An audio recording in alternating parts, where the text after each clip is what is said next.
Hi, I'm Dr. Jeremy Fyke of Jeremy Fyke Leader Development. At Jeremy Fyke Leader Development, our goal is to help leaders find, develop, and use their authentic leadership voice to communicate more effectively, help others achieve, and get results.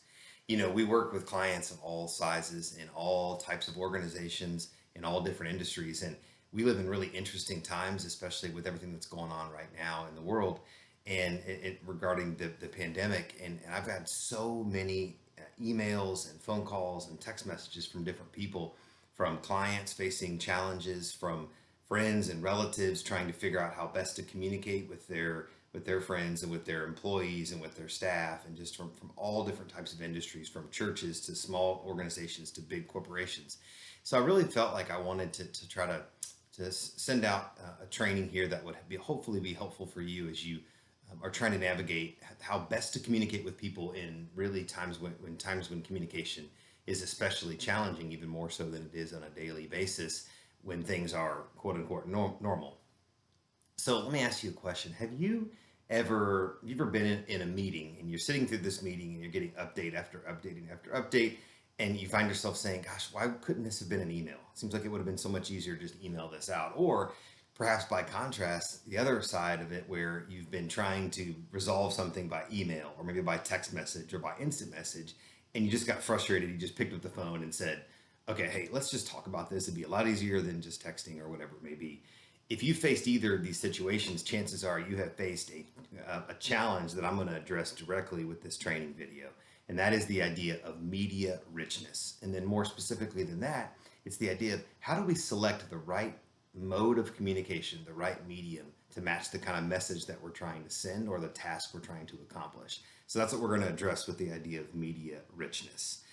And so here's what I want us to think about. I want you to just to imagine and kind of think about that there's multiple ways that we can communicate any kind of information that we're trying to communicate. And so I just want you to imagine if you have some sort of a challenge right now. And let's just say that, for instance, for a lot of organizations, face-to-face communication is difficult, if not impossible, because we're in a time when social distancing is what is recommended and in some cases mandated by authorities. So how do you go about communicating when face to face, even though maybe the best way is not always possible right now? And so that's what a media richness will allow us to do. And so if we think about what media richness is, the opposite of a rich medium would be a lean medium. And so we have a continuum here from lean media to rich media. And so the richness of the medium is determined by the amount of cues or the number of cues that are available. And by cues, think about nonverbals. So if we are sitting face to face, I have access to every cue possible. I can read your facial expressions. I can note how long maybe you pause whenever I ask you a question. I can also get instant feedback from you, if not verbally, then non-verbally, right? I can sense your tone of voice, all those different kinds of things. And so face to face is the richest possible medium that we see. And then again, that gives us the access to the most cues. And then the feedback we get is also very timely, right? It's instant as we can see each other discussing. On the other side of the continuum, what would be considered lean media, plural, right? So different kinds that fit underneath that. So we would think about if we're trying to send information in a spreadsheet, then that's where you get into media. That's pretty lean, right? I mean, it's just there's numbers, there's no explanation for it, not any feedback whatsoever. It's just numbers on a page. Related to that would be a memo. That would be related in terms of maybe it's a memo or a flyer. You can't really speak back to the memo. It doesn't speak to you other than just words on a page. And so that's lean versus rich media. I think those are probably fairly simple to understand. So here's the so what. Here's the upshot of all this.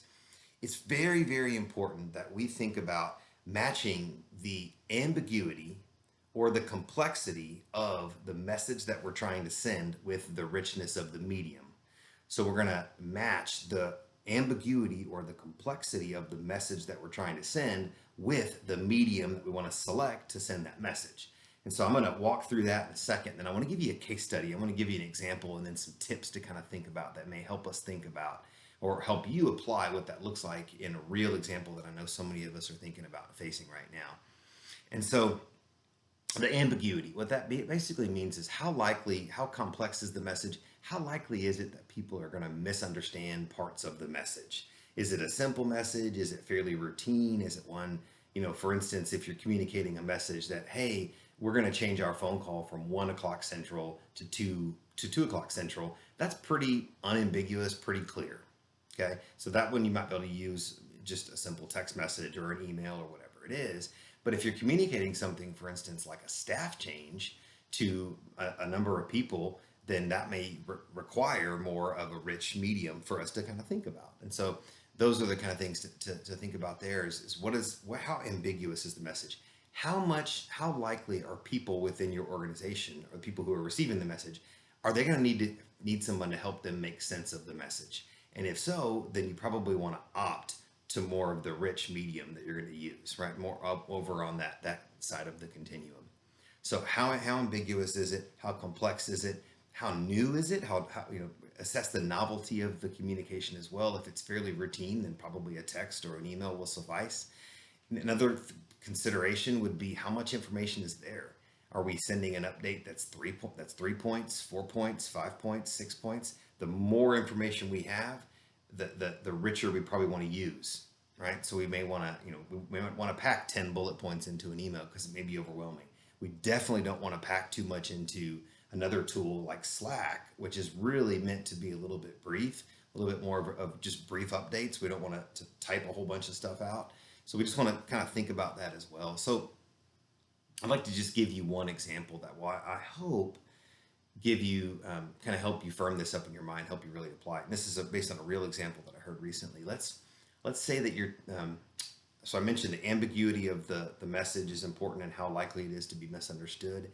The other part that I didn't mention that's going to come into play here is for us to think a little bit about what kind of stakeholders are involved and how many stakeholders, right? And so if we need to communicate an ambiguous message to 50 people, and it may be challenging or impossible to get all 50 in a room right now, then how do we go about doing that? If we blast out an email that's efficient, is that the most effective way to do it? So let's say, for instance, we have a staff change that needs to be communicated immediately. And we know that we want to have probably the best way to do that, because it's going to be maybe a big change, what we would refer to as a substitutive as opposed to additive change. So substitutive would be something that dramatically changes routines.